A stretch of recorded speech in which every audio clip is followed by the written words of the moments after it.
오늘 교육 순서를 말씀드리겠습니다. 먼저 구로다 선생님의 올바른 사과제비법에 대한 강의를 한 후 오카다 선생님의 효과적인 전정준비법에 대한 강의가 있을 예정입니다. 오카다 선생님 오늘 박수를 한번 쳐주시기 바랍니다. 오늘 몸도 좀 불편하신 것 같은데 이렇게 꾸준하게 참 찾아주셔서 감사드리고, 제가 긴급하게 그래서 24일 날 들어가신다 그러니까 가시기 전에 문경시 이 공로패를 전달해 드릴까 싶습니다. 또 필요하다면은 우리 명예 시민까지도 그래서 저도 일본도 가보고 했는데 대단한 어떻든 전문가십니다. 그것이 대단한 우리의 행운이고 또 영원한 우리의 사과 스승으로 모셨으면 좋겠다는 생각을 저는 갖습니다. 오늘도 여러 가지 교육을 자세하게 하시겠습니다만은 저 생각은 확고합니다. 문경이 주산업은 누가 뭐래도 농업이지 않습니까? 그러면 농업 중에서도 뭘 할 거냐 측면에서 보면 1번이 사과입니다. 결국은 문경 소득을 높이는 길이 뭐냐고 하는데 그것은 첫째로 사과. 네, 여러분들 안녕하십니까?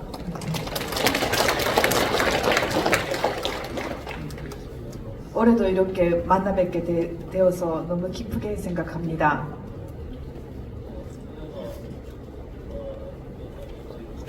작년에는 여러분들의 돈 많이 버셨습니까?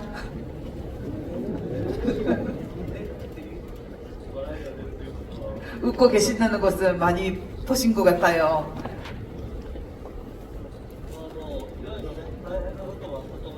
여러 가지로 힘든 일도 있으셨겠지만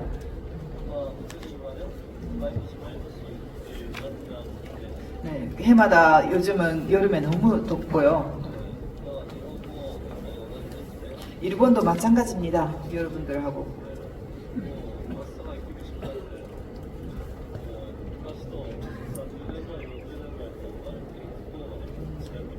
너무 더위가 심해져서 3, 40년 전에랑 전혀 다른 환경이 되어버렸다고 할 수가 있어요.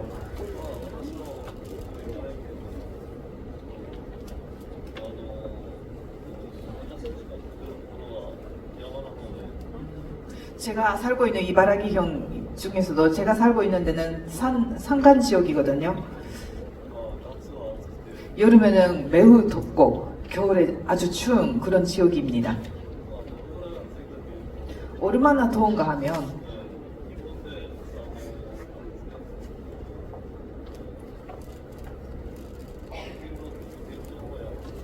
일본에서 여름에 낮에 날씨 예보를 알려주는데요.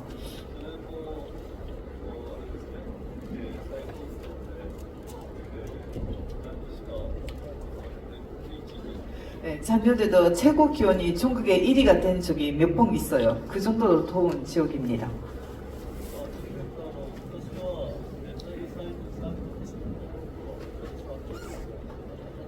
제가 어릴 때는 30도 넘은 일이 거의 없었는데요.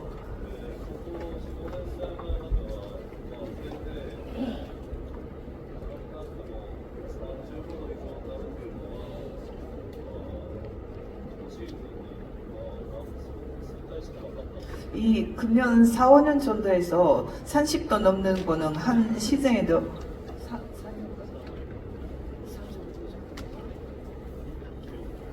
기온이 35도 이상 되는 지가 별로 없었는데요.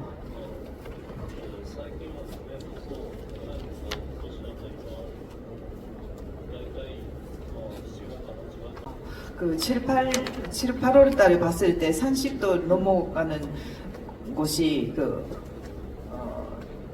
반 정도고 35도 넘을 일도 그 반 정도가 되어 있었어요. 매우 더위가 심해지고 있습니다. 그런 가운데서도 사과 농가들은 사과를 만들어 가야 되겠죠.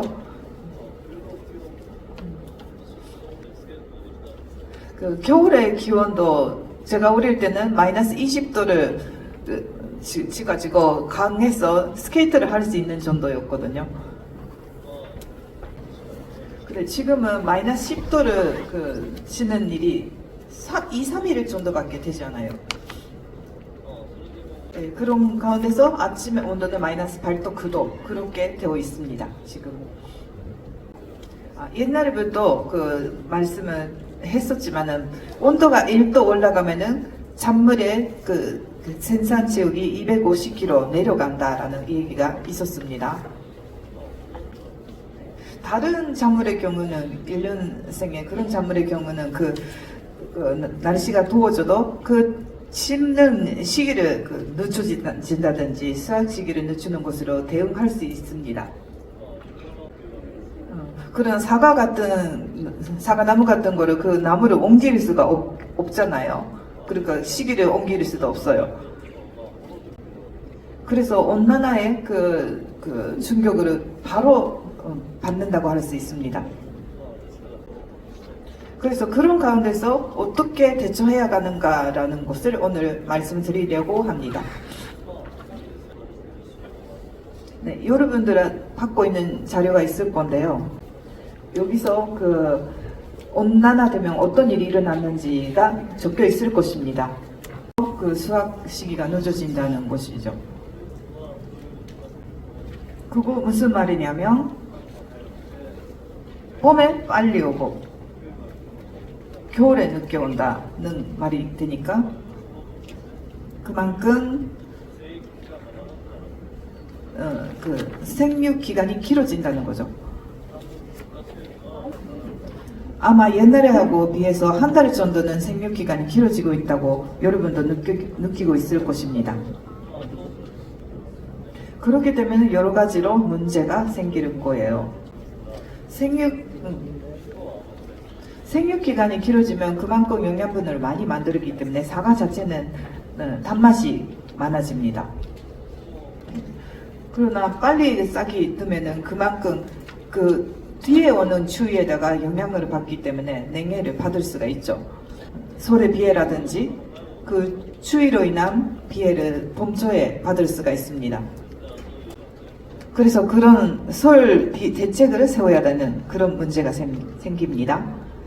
그리고 여름에 동안에 고온장애 그런 것도 있을 거예요. 가을이 되면은 추위가 오지 않기 때문에 작색이 잘 오지 않는 그런 문제도 생길 것입니다. 그리고 온난화라는 것은 그냥 따뜻해지는 것이 아니라 기상 변동도 같이 동반하면서 일어납니다. 그렇게 되면 비가 쉽게 온다든지 많이 온다. 시간이 한계가 있기 때문에 모든 것을 자세하게 설명하면 시간이 부족했기 때문에 집에 댁에 가셔가지고 천천히 봐주시고 네, 지금은 중요한 부분만 포인트를 찍고 설명하겠습니다. 생육기간이 길어짐으로 인해서 병이라든지 본래 활동 기간도 길어진다는 것은 여러분도 아실 겁니다. 그래서 병이나 본래에 대한 대책도 세워가야 한다는 것은 말씀드리고 싶습니다. 그래서 약재 살포할 때 여태까지는 여러분들도 반제력 같은 거를 장고를 해서 약을 살포하고 왔다고 생각합니다. 그래도 온난화되게 되면은 환경 변화도 많아지기 때문에 지금까지의 방법으로는 대응하지 못한 그런 경우가 나타나게 됩니다. 아까 시장님께서도 말씀하고 계셨는데요. 시장님도 사과에 대한 뜨거운 마음을 느낄 수가 있었습니다. 네, 시장님도 사과 농가를 하고 계신다는 소문을 들었는데요. 그래서 요리가 다른 작물에 비해서 또 사과에 대해서 많은 것 같습니다. 네, 좋은 현상인 것 같습니다. 네, 지금 환경 변화는 이때까지 경험하지 못하는 그런 범위 내에 들어가고 있다고 볼 수가 있어요. 지금까지의 경험이나 기술이라는 것을 동하지 않는 그런 시기가 되었어요. 그래서 새로운 방법을 해가야 한다, 생각해내야 된다는 거죠. 그래서 약제살포도 생육기간이 길어지기 때문에 그만큼 횟수를 늘려야 된다는 거죠. 그래서 한 달 동안 길어진다는 것은 보면 지금까지보다도 3번은 더 줘야 된다는 거죠. 그렇게 하지 않으면 병이라든지 해충을 막을 수가 없어요.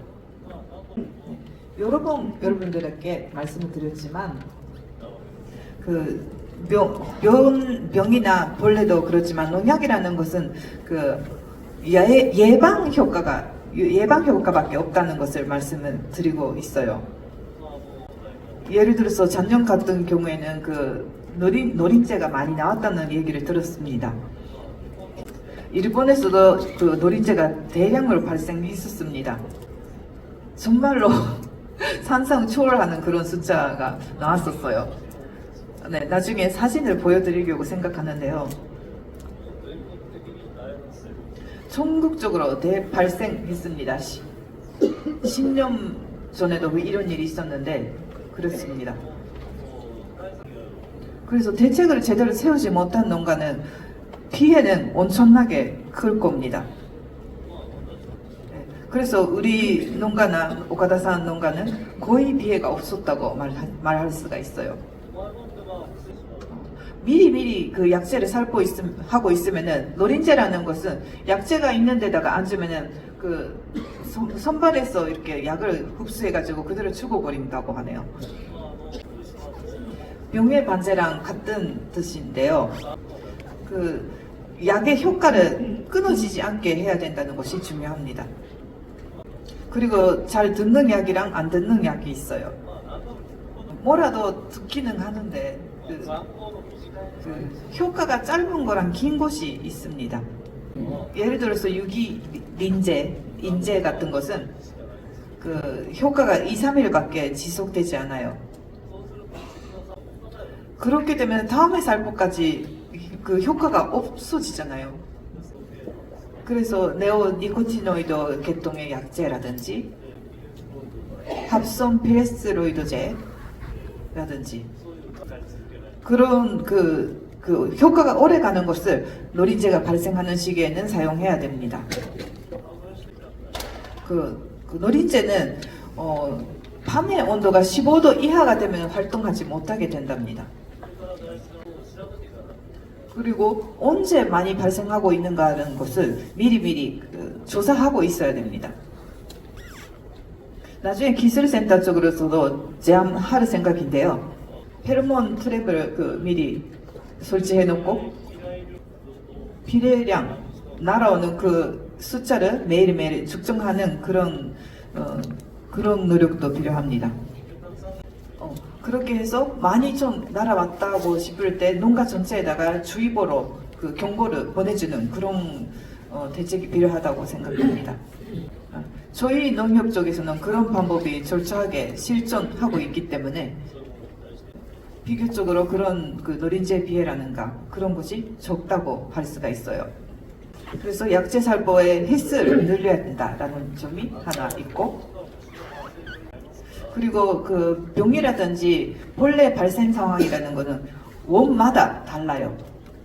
그래서 반제력이라는 거는 어디까지나 그냥 기준이 어떤 기준이 되는 부분이고, 그래서 그 각 농가마다 그런 그 병이라든지 벌레 발생에 따라서 그 뿌리는 시기라든지 횟수는 그 조절을 해야 되고, 그리고 나머지는 날씨라든지 그 예보에 따라서 어떻게 삽을 할고 하는지를 본인이 직접 이렇게 계획을 세워가야 한다는 것을 말씀드리고 싶습니다. 네, 그 온난화에 대해서는 아까 시장님도 말씀드리고 계셨지만은 농업이라는 건 기술이 다예요. 기술이라는 거는 종합적인 것이고, 이것만 하면 좋은 사과를 달 수 있다, 그거는 아닙니다. 그 하나하나의 작업의 의미를 잘 이해하고, 그 제일 중요한 거는 나무의 생리를 과학적으로 이해한다는 것이 중요합니다. 지금까지처럼 그냥 이 시기에는 그 비료를 주고, 이 시기에는 불을 갖고, 이 시기에는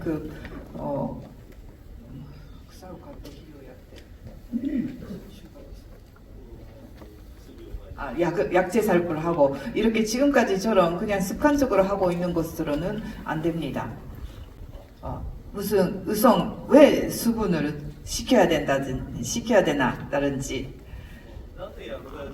왜 약재 살포가 필요한가라든지 꽃눈이라는 거는 어떻게 만들어지는가라든지 전종을 한다는 거에 그 의미는 무엇일까라든지 과학적으로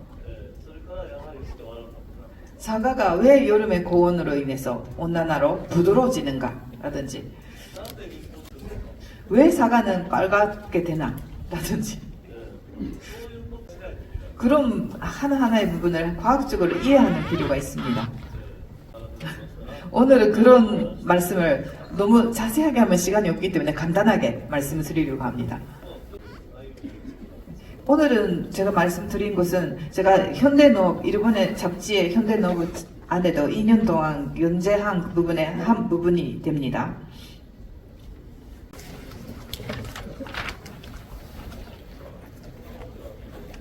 이 얘기 나중에 해드리고요.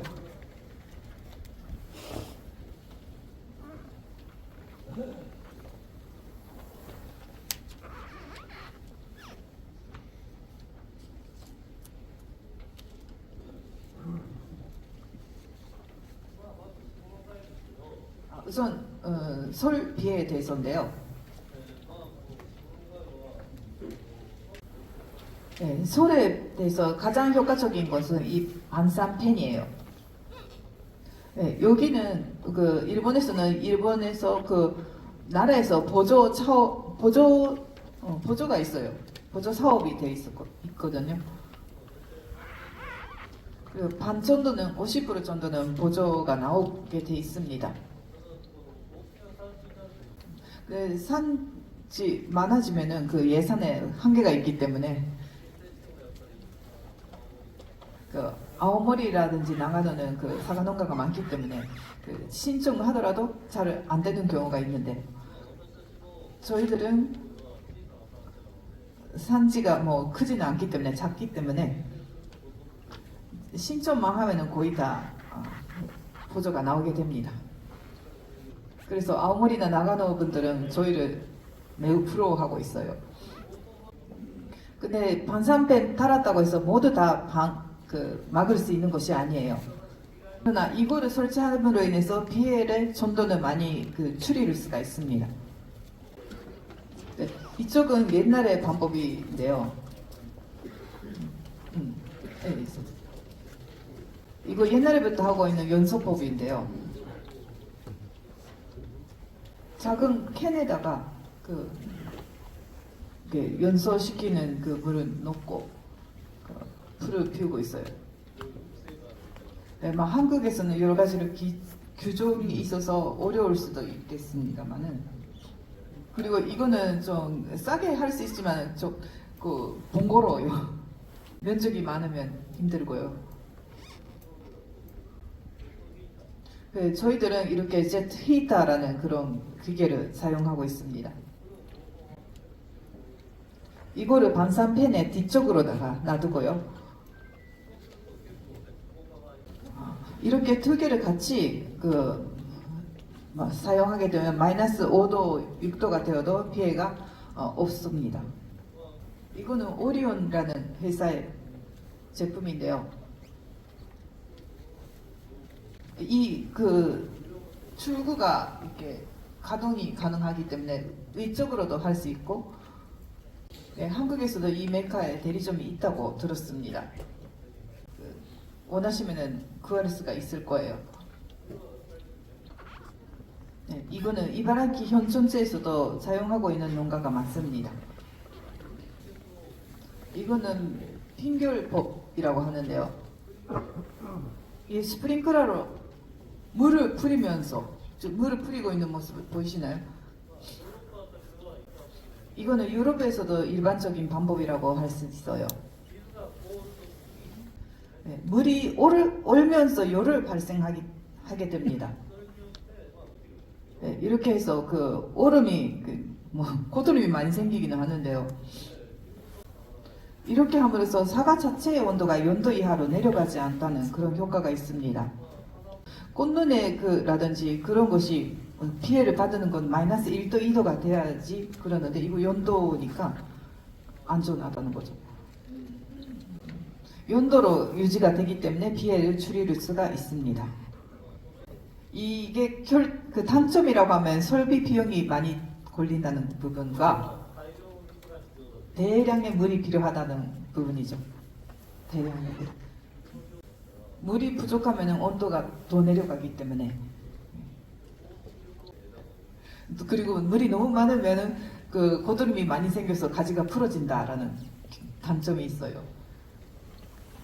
설비에서 그 반지법으로서 제트 히터랑 반사팬 그거를 추정합니다.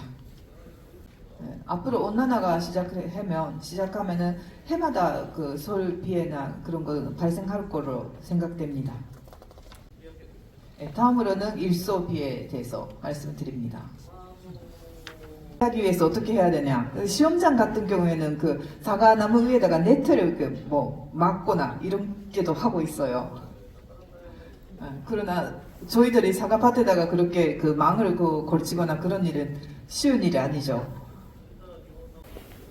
그리고 일본에서는 약재 살포할 때 일소 반지제라는 것은 같이 이렇게 섞어서 뿌리기도 하고 있습니다. 근데 제가 해내는 제일 간단한 방법이라는 것은 사과를 열리는 방법으로 인해서 어느 정도 막을 수 있다는 부분을 말씀하고 싶어요. 근데 어떤 부분에서 일소가 생기냐고 잘 관찰을 했어요. 사진으로도 보여드렸지만은 사과 열매가 옆으로 보고 있거나 비틀고 있으면 태양광을 직접 받게 되잖아요. 그렇게 되었을 때 표면 온도가 50도 정도가 되어버리고 사과의 조직이 죽어버린다. 그런 현상이 나타나게 됩니다. 그거를 막기 위해서도 하나의 나무를 관찰했을 때 그 일소가 생기는 부분이랑 안 생기는 부분이 여러분도 아실 수 있을 거예요. 일소를 잇고 있는 부분을 보면은 옆으로 달리고 있다거나 비틀고 달려있는 그런 부분이 있을 거예요. 이쪽에 보시면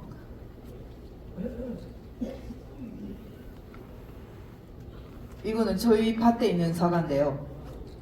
조나골드하고 양광이에요. 조나골드 양광. 사과를 이렇게 밑으로 향하게 달리게 하고 사과 열매 위에다가 잎이 이렇게 오도록 우산처럼 오도록 하고 있어요. 이렇게 다루게 되면 일소라는 거 거의 일어나지 않습니다. 그래서 조카 작업을 할 때 옆으로 보고 있거나 가지랑 이렇게 겹쳐 있는 그런 부분은 따버려야 됩니다. 그대로 놔둬도 일소를 입어버리기 때문에 미리 따시는 것이 좋아요. 이렇게 하는 그 방법을 철저하게 하시는 것이 좋아요. 이렇게 하면은 일소는 거의 없어진다고 봅니다. 그리고 이 방법에 그 이점이 또 있어요. 좋은 장점이. 사과라는 건 작을 때는 그냥 온전한 모양을 하고 있지만 비틀어도 있으면은 중력에 있어가지고 그 모양이 변형되어 가버려요. 이대로 제대로 이렇게 밑을 보고 있으면 이렇게 예쁜 모양이 됩니다. 이렇게 보시면 가지랑 겹쳐 있지 않아서 태풍이라든지 바람이 불어도 꽃이 타 있는 부분이 없어가지고 산초도 안 생깁니다. 그리고 사방에서부터 빛이 들어오기 때문에 잎따기를 많이 하지 않아도 색깔이 잘 옵니다. 이것도 사과에다가 다 있는 그 잎만 몇 개만 다주시면 돼요. 그렇게만 하시면 색깔이 잘 옵니다. 잎을 많이 타지 않기 때문에 맛도 좋아집니다. 단도도 높고 그런 장점이 있습니다. 일소를 입지 않는다라는 뿐만 아니라 상처도 안 생기고 맛도 좋아진다는 그런 부분. 여기에 어떻게 열리면 좋은지 그림이 실었는데요.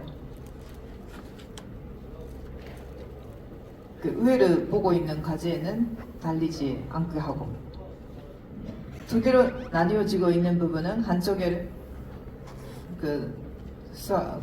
타버린다든지, 네, 그 자세한 부분은 나중에 읽어보시면 좋겠습니다. 그러니까 밑에 갈고 있는 거 지금 흰색이 반사제를 눈에 보일 수가 있을 건데요. 흰색이죠. 옛날에는 은색이 은박지란 같은 걸 사용하고 있었는데 지금은 이렇게 흰색을 쓰고 있어요. 이거는 산사라는 분종인데요. 8월 후반기에 나오는 분종입니다. 여름의 사과예요. 이렇게 흰색 그 시트를 가르면 팥 전체도 환해지고 사과의 작색도 좋아집니다. 그 은박지처럼 그 반사는 촌도가 높지 않기 때문에 온도도 어느 정도 막을 수 있다.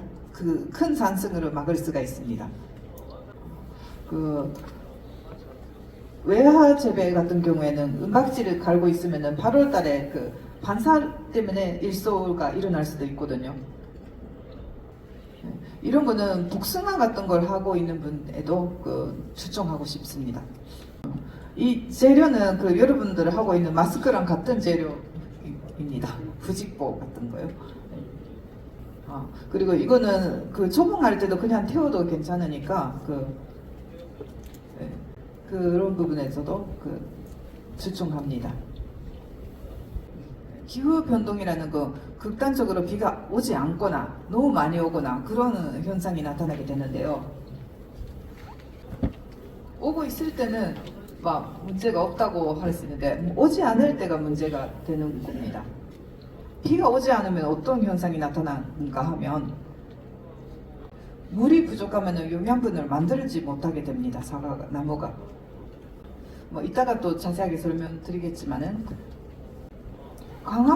강압선 작용이라는 것은 물이 필요해요. 필수적입니다.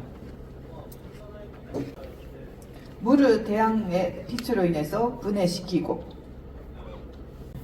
그 물을 분해시켜 가지고 산소하고 물 분자를 만들게 됩니다. 수소요, 수소. 죄송해요, 수소.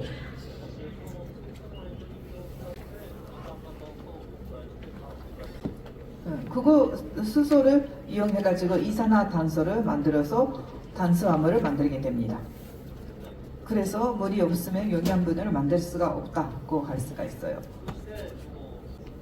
사과는 잎에서부터 수분을 증발을 시키고 있는데요. 뿌리에서 위험을 느끼게 되면은 잎에서 열려 있는 수분을 증발시키지 않기 위해서 기공으로 막아버려요. 아부시진상이라는 호르몬으로 인해서. 그렇기 때문에 나무 자체의 활동이 정지시켜버린다는 그런 결과가 되는데요. 그렇기 때문에 태양광이 있다고 하더라도 영양분을 만들지 못하는 그런 상태가 됩니다. 히로사키 대학교의 시오자키 선생님의 말씀으로 인하면 한 번 활동을 정지시킨 나무는 그 이후에 비가 온다고 하더라도 다시 활동을 시작하는 데까지 2주라는 시간이 걸린다고 합니다. 그 동안에는 사과 여름에도 생장을 하지 못하게 되는 거죠. 그리고 온난화가 시작되게 되면 온난화의 강한 분종이랑 약한 분종이라는 게 있는데요. 그래서 높은 기후에 대응할 수 있는 분종이라는 거를 말씀드리면 연화의 강한 분종, 보통의 분종, 그리고 연화의 약한 분종 이렇게 지금 써 있는데요. 이거는 어디서 자료를 갖고 온 것이 아니라 본인이 직접 저희 집에서 키우고 있는 분종을 가지고 이렇게 정리를 해봤습니다. 과실이 부드러워지는 원인이라는 거 있는데요. 원인. 네, 왜 부드러워지는가를 설명드리도록 하겠습니다. 과실의 요나는 입에서 나오는 준발하는 수분이 공급되는 수분에 부족해졌을 때 일어난다고 할 수가 있어요. 연하기 쉬운 분종은 꿀이 들어가는 분종이랑 큰 알이 되는 그런 분종이라고 할 수 있어요. 그 이유는 수분을 더 많이 필요로 하기 때문입니다. 그래서 고온에다 비교적 강한 후지 같은 분종이라도 알을 크게 만들게 되면 부드러워지는 현상이 나타나게 됩니다. 비료를 너무 많이 주거나 간전전으로 수세를 강하게 해버리면 세포를 비대시키고 알이 크게 돼버리기 때문에 보다 수분이 필요로 되고 연화가 쉬워지고 작색도 나빠지게 됩니다. 잎이 한 장에 가지고 있는 수분량이 1g 정도라고 합니다. 근데 잎이 한 장에 1g밖에 없는데 1시간에 잎에서 나오는 수분량이 4에서 5g 정도라고 합니다. 1시간에. 그래서 단순히 생각해 보면 잎이 한 장에 가지고 있는 수분의 5배의 수분이 증발을 하고 있다는 결론이 되겠죠. 그래서 기공이 열려 있는 상태에서는 뿌리에서 나오는 수분이 계속 공급되지 않으면은 바로 고갈돼 버린다는 그런 것을 쉽게 생각하실 수가 있을 거예요. 과실도 다소 이렇게 수분 증발이 일어나는데 잎이만큼은 그렇게 일어나지가 않습니다. 그래서 여름에 고온 때문에 수분이 잃어버리는 것이 아니라고 할 수 있어요. 그러나 과실도 가지고 있는 수분의 5%가 날아가게 되면 상품 가치가 떨어진다라는 그런 내용도 있습니다. 그럼 어느 시기에서 수분이 잃어버리고 과실의 상품 가치가 떨어지는가라는 것을 말씀드리자면 여기에 과실의 성육으로 있어서의 식물 호르몬의 역할이라는 그런 그림이 있는데요. 여기에는 에틸렌이라는 식물 호르몬이 영향을 미치게 됩니다. 네, 여기에 자세하게 나오고 있기 때문에 나중에 잘 보시면 되는데요. 여기가 에틸렌이죠.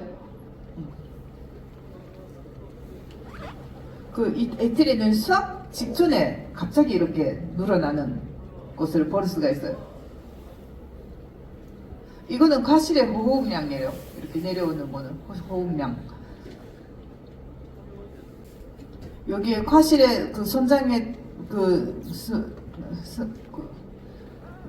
그거에 대한 호흡량의 양의 변화라는 것은 나오고 있는데요. 이 수확 직전 되면 호흡량이 갑자기 이렇게 늘어나면서 이 시기가 수확 시기가 되는 거죠. 가장 전점이 되는 부분이. 이렇게 수확 직전에 호흡량이 증가하는 것은 그라이마텔릭이라고 합니다. 이거는 저생종이나 중생종 이런 분종에다가 이런 현상이 나타나게 되는데요. 후지라든지 늦게 수확하는 그런 분종에 대해서는 이런 현상은 거의 나타나지 않게 됩니다. 이때 가육의 호흡량이 많아졌을 때 수분이 부족하게 된다면 과실에서 수분이 많이 날아가게 되기 때문에 과실이 난화한다, 그런 현상이 나타나게 됩니다. 그래서 조생종이라면 8월달에 후방이라든지 그리고 10월달에 수확하는 분종이면 9월 마지막 주에라든지 예를 들어서 재작년에는 한국에서는 비가 많이 왔기 때문에 여름에는 더웠지만 여름엔 더웠지만은 그 비가 가을에 있기 때문에 가실은 그렇게 부드러워지지는 않았을 거예요. 나나하지 않았어요. 근데 작년 같은 경우에는 비가 적었기 때문에 부드러워졌다라고 듣고 있어요. 근데 일본 같은 경우에는 그 반대로 재작년에는 수확 직전에 비가 오지 않으면은 가실이 부드러워진다라는 것은 기억하시는 게 좋을 거예요. 그렇기 때문에 그 시기에 관수를 제대로 해주시면 나나는 반지할 수가 있습니다. 이거는 사과가 작색하는 시금이 작색하는 원리라고 할 수 있을까요? 이거는 작색하는 광합성의 광합 반응을 나타내고 있는 그림인데요. 알기 쉽게 그림으로 만들어 봤습니다. 광합성으로 인해서 입속에서 어떤 내용이 일어나고 있는가라는 건데요. 광과학 반응하고 켈빈 회로라는 2단계의 반응이 있는데요.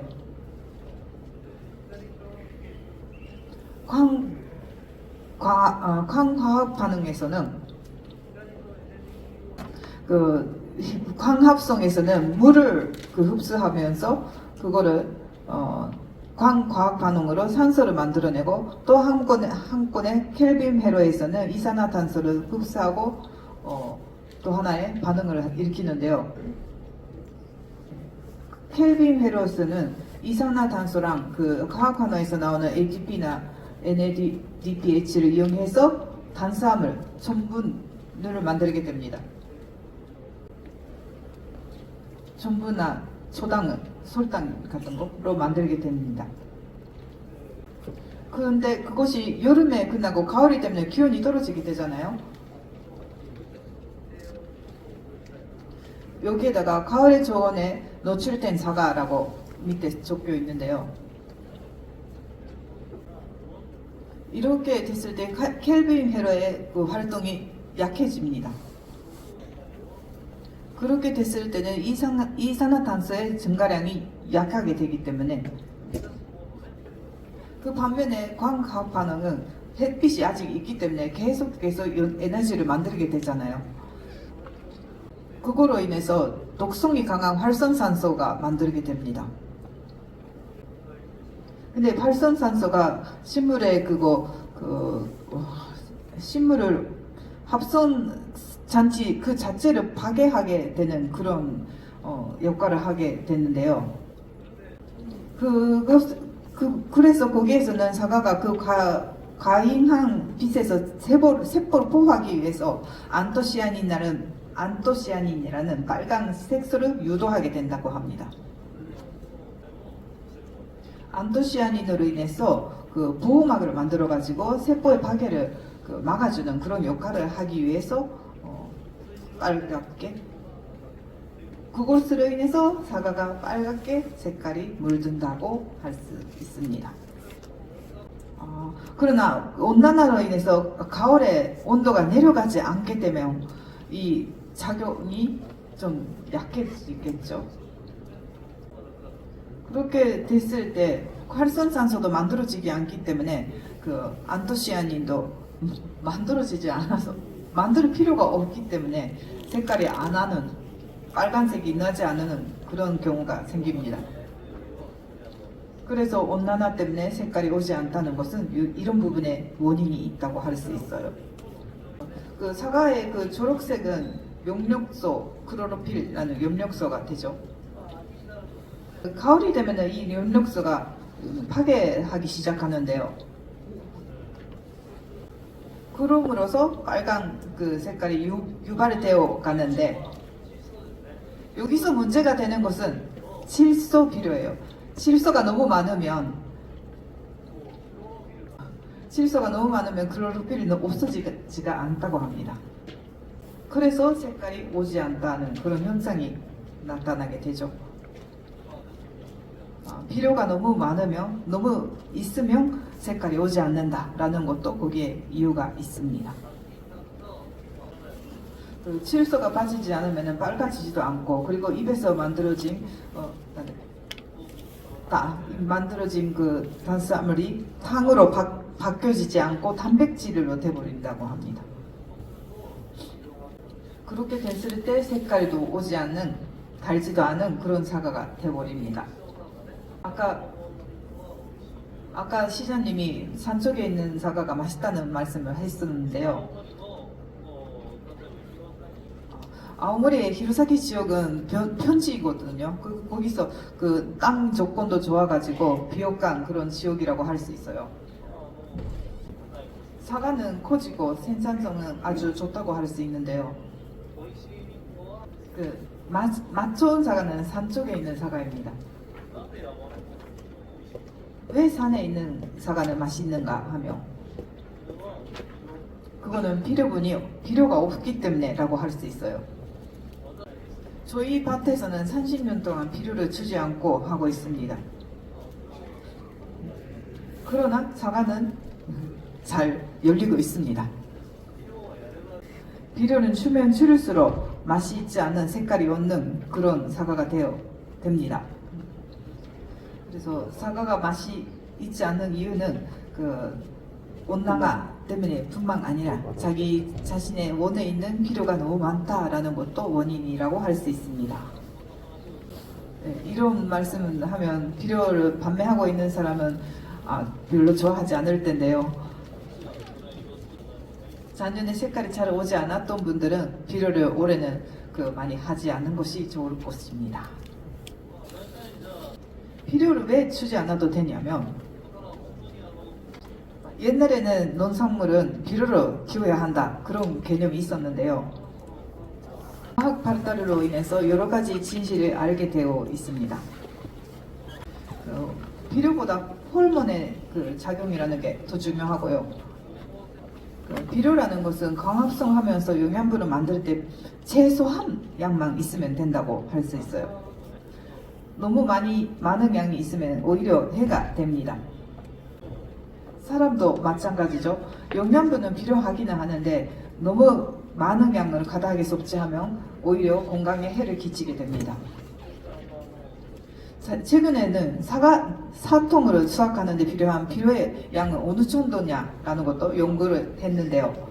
시발 300병? 네, 300병, 그리고 1000평방미터, 거기에서 필요한 질소 양을 그거는 4kg라고 합니다. 4kg. 아주 적은 양이죠. 네, 여러분들은 얼마나 주고 있는지 모르겠지만요.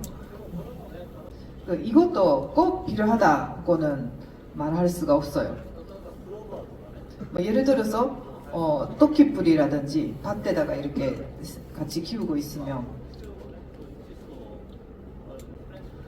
공기중에 있는 질소를 이렇게 흡수를 해줘요.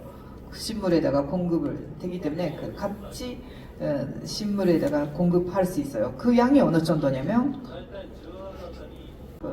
약 10알당 거기서 10kg에서